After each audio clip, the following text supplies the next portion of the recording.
Dr. Humayun Chaudhry. I'm President and CEO of the Federation of State Medical Boards. We are the umbrella agency for the state medical licensing boards. We also perhaps are best known among physicians as a co-manager with the National Board of Medical Examiners of the USMLE, the licensing exam for physicians.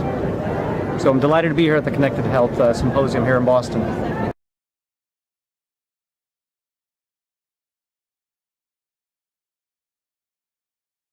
I'm speaking at a panel discussion tomorrow about the role of regulation as it relates to telemedicine. Telemedicine is something I think we all embrace, but as it relates to the state licensing boards, we want to make sure that patient protection is not forgotten. And so one of the things we're doing at the state boards is cooperating to try to put together an agreement, what we call an interstate compact, that would enable the multi-state practice of medicine for those physicians who want it. That's exciting. We've never done that before, but it's our way of trying to be ahead of the curve and demonstrating how we support technology and hope that down the road it can have an impact on especially access to care, especially as we move forward with the Affordable Care Act.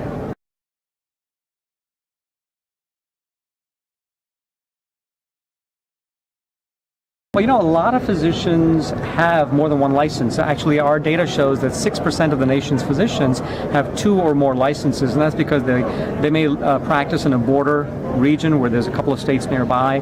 So what we're trying to do is not that this interstate compact is not just for telemedicine. It could be applied for any purpose. So if you get the credential, if you're interested in this credential, this process would enable you to have a full practice right in any state as long as you met certain qualifications. Those qualifications we're working on with the state boards to work out, but I'm hoping in the next year or two we'll be able to get some traction on this. The other things we're doing to support telemedicine is several states have telemedicine licenses, but I think ultimately the interstate compact may be perhaps the best means of enabling wider practice for physicians and PAs, physician assistants, while preserving patient protection and patient safety.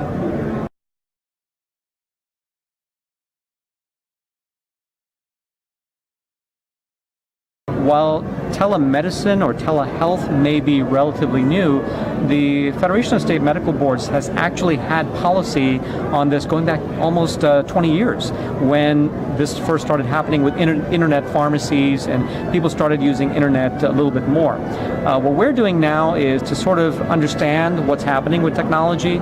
We have a task force that is currently looking at what people are doing and looking at the advances in technology and putting together some recommendations for the state boards so that they can put together rules and regulations that enable telemedicine to move forward in a way that certainly will address the access issues that you spoke of, but will also at the same time make sure that patient protection is paramount.